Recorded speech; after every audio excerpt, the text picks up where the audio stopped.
ഈ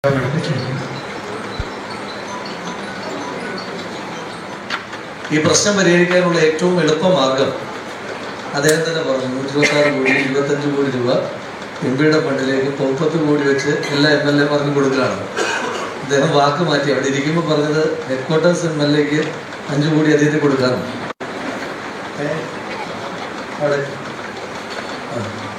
അതെ, സത്യത്തിൽ അദ്ദേഹം സരസമായി പറഞ്ഞെങ്കിലും ഒരു നല്ല ആശയമാണ്. ഇപ്പൊ അൺഅക്കൗണ്ടഡ് ആയിട്ടുള്ള അല്ല അൺഐഡന്റിഫൈഡ് ആയിട്ടുള്ള അക്കൗണ്ട് അതിൽ കുറേയേറെയൊക്കെ കണ്ടെത്താൻ കഴിയും. ഏതാണ്ട് 1,82,000 കോടി രൂപയാണ് ഇന്ത്യ മഹാരാജ്യത്ത് ആകമാനം അൺഐഡന്റിഫൈഡ് ആയിട്ടുള്ള അക്കൗണ്ടുകളിൽ കിടക്കുന്ന പണമായി കരുതപ്പെട്ടു. അതിൽ കുറച്ചൊക്കെ ആധാറുമായി ലിങ്ക് ചെയ്യാപ്പെടാത്തതിന്റെ പ്രശ്നങ്ങൾ അതെല്ലാം ജനപ്രതിനിധികളെ വ്യക്തിപരമായിട്ടല്ല ഏൽപ്പിക്കുള്ളൂ. അത് ജനപ്രതിനിധികളുടെ ഫണ്ടുകളിൽ കൊടുക്കുക വഴി ഏറ്റവും കൃത്യമായി അർഹരായ ആളുകളിലേക്ക് എത്തുന്ന ഒരു നല്ല മാർഗമായിരിക്കും. അത് സത്യത്തിൽ ഇവിടെ അതിന് പരിഹാരം ഉണ്ടാകാൻ പറ്റില്ല എങ്കിലും നിങ്ങളുടെ ഉന്നതമായ തലങ്ങളിൽ അത് ബാങ്ക് ഉദ്യോഗസ്ഥന്മാർക്ക് അത് അവിടെയെല്ലാം എത്തിക്കുവാൻ കഴിയുന്ന ഒരു നല്ല ആശയമായിട്ട് തന്നെയാണ് എനിക്ക് തോന്നുന്നത്. എന്തായാലും പാലക്കാട് ജില്ലയിൽ മാത്രം ഇത്രയേറെ പണം ഐഡന്റിഫൈ ചെയ്യപ്പെടാതെ കിടക്കുന്നു എന്ന് പറയുന്നത് വളരെ ഗൗരവത്തിൽ തന്നെ നിങ്ങൾ കണക്കാക്കി നിങ്ങളുടെ ഈ ക്യാമ്പയിൻ ഏറ്റവും മികവാർന്ന രീതിയിൽ തന്നെ മുന്നോട്ട് പോകണം എന്ന് തന്നെയാണ് അഭിപ്രായം. കൂടുതലായി ഒന്നും കടന്നു പോകാൻ ഉദ്ദേശിക്കുന്നില്ല. ഇത്രയും ബാങ്കിന്റെ പ്രതിനിധികളെ ഒന്നിച്ച് കണ്ടുകൊണ്ട് പാലക്കാട് നിയോജകമണ്ഡലത്തിലെ ജനപ്രതിനിധി എന്ന നിലയിൽ ഒരാവശ്യം കൂടി, ഒന്നല്ല രണ്ടാവശ്യം കൂടി നിങ്ങളുടെ മുന്നിലേക്ക് വയ്ക്കാൻ ആഗ്രഹിക്കുന്നു. ഒന്ന്, ഈ ഡാറ്റാ ബാങ്ക് വിഷയവുമായി ബന്ധപ്പെട്ട് ഉണ്ടാകുന്ന കൺഫ്യൂഷൻസിന്റെ ഭാഗമായിട്ട് പല ബാങ്കുകൾ കണ്ണാടിയും മാത്തൂരും പോലുള്ള പഞ്ചായത്തിലെ ആളുകൾ ഭൂമിക്ക് മുകളിലുള്ള ലോണുമായി വരുമ്പോൾ പല ബാങ്കുകൾക്ക് കൊടുക്കാൻ ഒരു കോൺഫിഡൻസ് ഇല്ലായ്മയുണ്ട്. അപ്പോൾ ആ കോൺഫിഡൻസ് ഇല്ലായ്മ അതിൻ്റെ ആവശ്യമില്ല, അതൊരു കൺഫ്യൂഷൻ മാത്രമാണ്. പക്ഷെ ആ കൺഫ്യൂഷന്റെ കോൺഫിഡൻസ് ഇല്ലായ്മ കാരണം ഇപ്പം ആളുകൾ ലോൺ എടുക്കാൻ വരുന്നത് അവരുടെ ഏറ്റവും അടിയന്തര സാഹചര്യങ്ങളിലാണ്. കുറച്ച് പൈസ കയ്യിലിരിക്കട്ടെ എന്ന് കരുതിയിട്ട് ലോൺ എടുക്കാൻ വരുന്നൊരു മനുഷ്യന് എനിക്കറിയില്ല. ഒന്നുകിൽ വരുന്നത് ഏതെങ്കിലും ഒരു ആരോഗ്യ അടിയന്തരാവസ്ഥ ഉണ്ടാകുന്ന സമയത്ത്, അതല്ല എങ്കിൽ വീട്ടിൽ എന്തെങ്കിലും വിവാഹം പോലെയുള്ള ചടങ്ങുകൾ നടക്കുന്ന സമയത്ത്, അതല്ല എങ്കിൽ ഒരു വീട് പണി നടക്കുന്ന സമയത്ത്, അതല്ലെങ്കിൽ മക്കളുടെ വിദ്യാഭ്യാസവുമായിട്ട് ബന്ധപ്പെട്ട് അത്തരം ഏറ്റവും അടിയന്തരമായ സാഹചര്യത്തിൽ മാത്രമാണ് ആളുകൾ ബാങ്കുകളെ ലോൺ എടുക്കാൻ സമീപിക്കുക. ഈ ഡാറ്റാ ബാങ്കിന്റെ വിഷയം എന്ന് പറയുന്നത് ഭരണതലത്തിൽ പരിഹരിക്കപ്പെടേണ്ടുന്ന ഒരു കോംപ്ലിക്കേറ്റഡ് സംഗതിയാണ്. ഇപ്പോൾ കഴിഞ്ഞ ദിവസം ഞങ്ങൾ ജില്ലാ കളക്ടറുമായിട്ട് മീറ്റിംഗ് ഉണ്ടായിരുന്നു.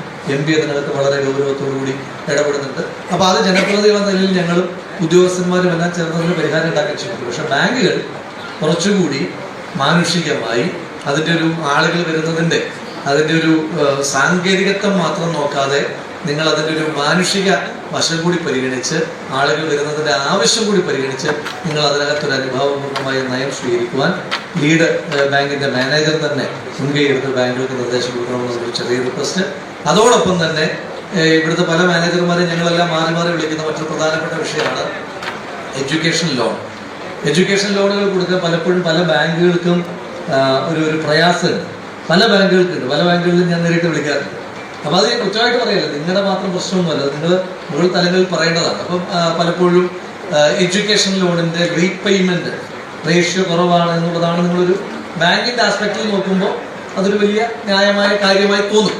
പക്ഷേ വിദ്യാഭ്യാസത്തിന് വേണ്ടിയിട്ടുള്ള ലോൺ എന്ന് പറയുന്നത് ഭാവിയെ സൃഷ്ടിക്കാൻ വേണ്ടി സത്യത്തിൽ നിങ്ങൾ ഈ എഡ്യൂക്കേഷൻ ലോണുകൾ മെറിറ്റ് നോക്കിയിട്ട് രാഹുലിനെ സംബന്ധിച്ചിടത്തോളം ഈ ഒരു പരിപാടി പാലക്കാട്ട് നടത്തിയിരിക്കുന്ന ഈ ബാങ്കിന്റെ നേതൃത്വത്തിൽ നടത്തിയിരിക്കുന്ന ഈ ഒരു പരിപാടി രാഹുലിനെ സംബന്ധിച്ചിടത്തോളം വലിയ ഒരു അവസരമാണ്. വലിയ ഒരു എന്താ പറയേണ്ടത്, തൻ്റെ ജീവിതത്തിലെ തന്നെ ഈ രാഷ്ട്രീയ ജീവിതത്തിലെ ഈ വിവാദങ്ങൾക്ക് ശേഷമുള്ള ഈ രാഷ്ട്രീയ ജീവിതത്തിലെ വലിയ ഒരു ടേണിംഗ് പോയിന്റ് ആയിട്ട് നമ്മൾ ഇതിനെ കാണേണ്ടതുണ്ട്. കാരണം രാഹുൽ ഇന്ന് വേദി പങ്കിട്ടിരിക്കുന്നത് ഈ പറയുന്ന പാലക്കാട്ടെ MP ആയിട്ടുള്ള കോൺഗ്രസിന്റെ MP ആയിട്ടുള്ള VK ശ്രീകണ്ഠനുമായിട്ടാണ്. അപ്പോൾ VK ശ്രീകണ്ഠനുമായിട്ട് രാഹുൽ മാങ്കൂട്ടത്തിൽ ഇങ്ങനെ ഒരു വേദിയിൽ, ഒരു പൊതുവേദിയിൽ ഒരുമിച്ചെത്താൻ കഴിയുക എന്ന് പറയുന്നത് രാഹുലിന്റെ ഈ വിവാദങ്ങൾക്ക് ശേഷമുള്ള ഈ തിരിച്ചുവരവിൽ വലിയ സ്വാധീനങ്ങൾ ഉണ്ടാക്കും എന്നുള്ളത് തന്നെയാണ്. നമ്മൾ നേരത്തെ സംസാരിച്ചിരുന്നു. ആ സംസാരിച്ച കാര്യമെന്ന് പറയുന്നത് ഇന്നലെ വൈകുന്നേരം പാലക്കാട് കരിമ്പയിൽ വെച്ചുകൊണ്ട് യൂത്ത് ലീഗ് നടത്തിയ ഒരു പൊതുപരിപാടി ഉദ്ഘാടനം ചെയ്തുകൊണ്ട് രാഷ്ട്രീയ നീക്കങ്ങൾ നടത്തിക്കൊണ്ട് രാഹുൽ മാങ്കൂട്ടത്തില് തന്റെ ഈ വിവാദങ്ങൾക്ക് ശേഷമുള്ള ആദ്യ പൊതുവേദിയിലുള്ള പങ്കാളിത്തം ഉറപ്പിക്കുകയുണ്ടായി. അതിനുശേഷമാണ് ഇന്നിപ്പോ പാലക്കാട്ടെ MP ആയിട്ടുള്ള ശ്രീകണ്ഠനുമായിട്ട് രാഹുൽ വേദി പങ്കിടുന്നതും ശ്രീകണ്ഠനുമായിട്ട് സംസാരിക്കുന്നതും ഒരേ വേദിയിൽ പരിപാടിയിൽ പങ്കെടുക്കുന്നതും. ഇത് രാഹുലിന്റെ തിരിച്ചുവരവിലേക്കുള്ള സൂചനകൾ ഓരോന്നോരോന്നായി നമ്മുടെ മുന്നിലേക്ക് എത്തിക്കൊണ്ടിരിക്കുകയാണ്. ഇന്നലെ യൂത്ത് ലീഗിന്റെ പരിപാടിയിൽ പങ്കെടുത്തതും ഇന്നിപ്പോ ശ്രീകണ്ഠനുമായി വേദി പങ്കിട്ടതും ഒക്കെ ഇത്തരത്തിലുള്ള രാഷ്ട്രീയ തിരിച്ചുവരവിനുള്ള ഒരു ഊഴമായിട്ട് അല്ലെങ്കിൽ ഒരു അവസരമായിട്ട് തന്നെ നമ്മൾ കാണേണ്ടതുണ്ട്. രാഹുൽ അത് അങ്ങനെ തന്നെയാണ് കാണുന്നത്. എന്തൊക്കെയാണെങ്കിലും ഇത്രയും നാൾ ഉണ്ടായിരുന്ന ഊഹാപോഹങ്ങൾ, രാഹുലിനെ എന്തുകൊണ്ട് കോൺഗ്രസിലേക്ക് തിരിച്ചെടുക്കുന്നില്ല, രാഹുൽ എന്തുകൊണ്ട് കോൺഗ്രസിലേക്ക് മടങ്ങിയെത്തുന്നില്ല, അതുപോലെ 2026 തെരഞ്ഞെടുപ്പിൽ രാഹുൽ പാലക്കാട് സ്ഥാനാർത്ഥിയാക്കുമോ, കോൺഗ്രസ് സീറ്റ് നൽകുമോ, കോൺഗ്രസ് മത്സരിപ്പിക്കുമോ, അതോ രാഹുൽ സ്വതന്ത്രനാകുമോ, ഇനി അതൊന്നുമല്ല രാഹുൽ CPM-ന്റെയോ BJP-യുടെയൊക്കെ ഭാഗമാകുമോ എന്നുള്ള ഒരുപാടധികം ചോദ്യങ്ങൾ നമ്മൾ ഉയർന്നു കേൾക്കാൻ തുടങ്ങിയിട്ട് കുറെ നാളുകളായിട്ടുണ്ട്. അതിനൊക്കെ ഒരു വിരാമമായിരിക്കുകയാണ് ഇന്നലത്തെ ഈ കരിമ്പയിലെ പരിപാടിയോടുകൂടി. ഇന്നലെ ഏകദേശം കാര്യങ്ങൾക്ക് വിരാമമായിട്ടുണ്ട്.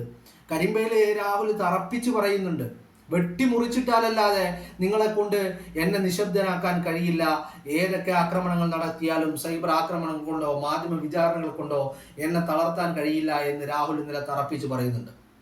അപ്പോ ആ വേദിയിൽ ഇന്നലെ രാഹുൽ പറഞ്ഞ ഒരു കാര്യം എന്ന് പറയുന്നത്, താന് പാർട്ടിയുടെ വിധേയനായിക്കൊണ്ട് തന്നെയാണ് പ്രവർത്തിക്കാൻ പോകുന്നത്. പാർട്ടിയെ മറികടന്നുകൊണ്ട് പാർട്ടിയുടെ വേലിക്കെട്ടുകൾക്ക് അപ്പുറം എടുത്തു ചാടിക്കൊണ്ട് മറുകണ്ഠം ചാടിക്കൊണ്ടുള്ള ഒരു പ്രവർത്തനത്തിലേക്ക് തന്നെ കിട്ടില്ല.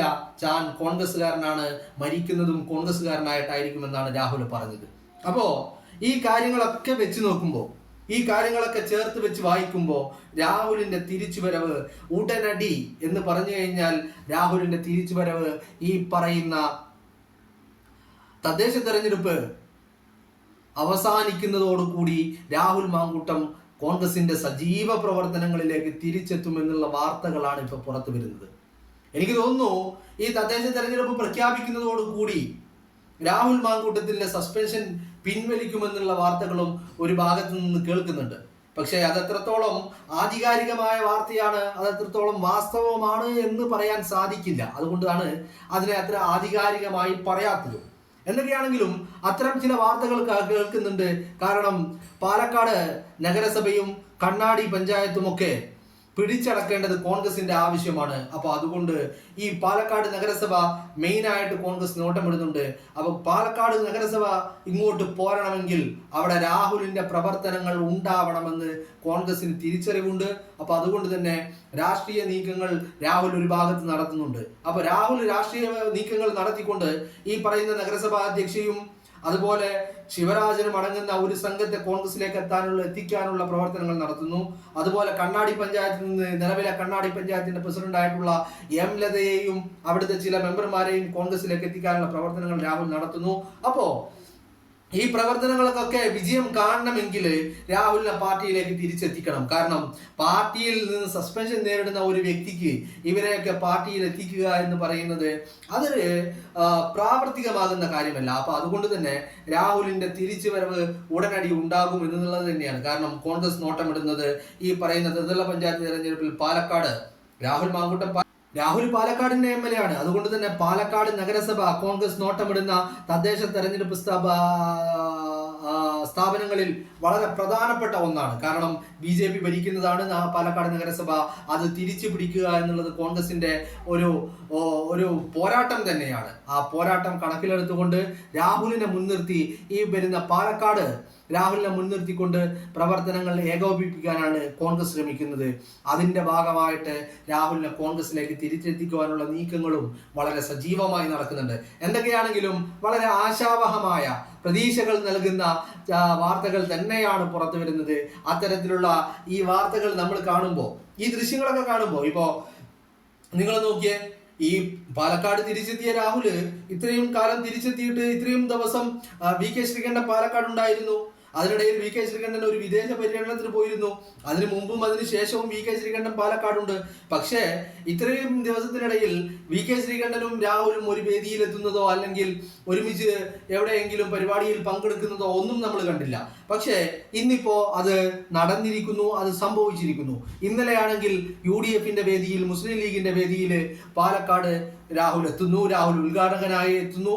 മാത്രവുമല്ല ആനുകാലിക രാഷ്ട്രീയ വിഷയങ്ങളിൽ വളരെ വ്യക്തമായ വിമർശനങ്ങൾ സർക്കാരിനെതിരെയും പിണറായി വിജയനെയും എതിരെ ഉയർത്തിക്കൊണ്ട് തന്നെയാണ് രാഹുൽ സംസാരിച്ചതും. അപ്പോ ഇതൊക്കെ വെച്ച് നോക്കുമ്പോൾ രാഹുലിന്റെ തിരിച്ചുവരവ് ഉടനെ തന്നെ ഉണ്ടാകുമെന്നുള്ള കാര്യത്തിൽ ഒരു തർക്കവും വേണ്ട. എന്തൊക്കെയാണെങ്കിലും കാര്യങ്ങൾ കുറച്ചുകൂടി പ്രതീക്ഷകൾ നൽകുന്നു. കഴിഞ്ഞ ദിവസം നമ്മുടെ പ്രതീക്ഷകൾക്കൊക്കെ മങ്ങലേൽപ്പിച്ചുകൊണ്ട് KPCC-യുടെ യോഗത്തില് ഒരു അംഗം രാഹുലിനെ തിരിച്ചെടുക്കണമെന്ന് ആവശ്യപ്പെട്ടപ്പോൾ ആ വിഷയം ചർച്ച ചെയ്യാതെ മാറ്റിവെക്കുകയാണ് ഉണ്ടായിരുന്നത്. അപ്പോൾ ഒരു ചെറിയ ഒരു ആശങ്കയുണ്ടായിരുന്നു. എന്തേ KPCC അത് ചർച്ച ചെയ്യാതെ മാറ്റിവെച്ചത്, എന്തുകൊണ്ടാണ് രാഹുൽ വിഷയത്തിൽ ഒരു ഇടപെടൽ ഉണ്ടാവാത്തത് എന്നുള്ള ഒരു ആശങ്കയുണ്ടായിരുന്നു. പക്ഷേ ഇപ്പോൾ ആ ആശങ്കകളൊക്കെ നമുക്ക് വഴിമാറി നിൽക്കുന്നു. രാഹുലിന്റെ തിരിച്ചുവരവ് അത് ഗംഭീരമാകുകയാണ്. പാലക്കാട് രാഹുൽ വലിയ വലിയ രാഷ്ട്രീയ കരുനീക്കങ്ങൾ നടത്തുന്നു. അതോടൊപ്പം തന്നെ രാഷ്ട്രീയ വേദികളിൽ രാഹുൽ സജീവമാവുകയും ചെയ്യുകയാണ്. ഇന്നലെ ഇപ്പൊ യൂത്ത് ലീഗിന്റെ വേദികളാണെങ്കിലും ശരി, ഇന്നിപ്പോ വി കെ ശ്രീകണ്ഠൻ, സ്ഥലം MP ആയിട്ടുള്ള വി കെ ശ്രീകണ്ഠനോടൊപ്പം ഒക്കെ ആണെങ്കിലും ശരി, രാഹുൽ വളരെ സജീവമാകുന്നതും നമ്മൾ കാണുകയാണ്. അപ്പോ കാര്യങ്ങൾ രാഹുലിന് അനുകൂലമാണ്. രാഹുലിന്റെ തിരിച്ചുവരവ് നമ്മളൊക്കെ ആഗ്രഹിച്ചതുപോലെ തന്നെ വലിയ ഒരു തിരിച്ചുവരവ് ഉടനടി ഉണ്ടാകും. പാർട്ടിയിലേക്ക് തിരിച്ചെത്തും എന്നുള്ളതാണ് ഞാൻ ഉദ്ദേശിക്കുന്നത്. കാരണം തിരിച്ചുവരവ് എന്ന് പറയുമ്പോൾ അയാൾ ഓൾറെഡി പാലക്കാടുണ്ട്. പാലക്കാട് വലിയ സജീവ പ്രവർത്തനങ്ങൾ നടത്തുന്നുണ്ട്, വികസന പ്രവർത്തനങ്ങൾ നടത്തുന്നുണ്ട്. പാലക്കാട്ട് രാഷ്ട്രീയ ഇടപെടലുകൾ നടത്തുന്നുണ്ട്, ഒക്കെ ഉണ്ട്. അവിടെയും അപ്പോഴും ബാക്കിയായ ഒരു കാര്യമാണ്, ഒരു ചോദ്യമാണ്, എന്തേ രാഹുലിനെ പാർട്ടിയിലേക്ക് തിരിച്ചെത്തിക്കാത്തത് എന്നുള്ളത്. എന്താണെങ്കിലും ആ വിധ ചോദ്യങ്ങൾക്കൊക്കെയുള്ള മറുപടികൾ ആവുകയാണ്. രാഹുൽ ഉടനെ തന്നെ പാർട്ടി അംഗത്വത്തിലേക്ക് തിരിച്ചെത്തുന്നതായിരിക്കും.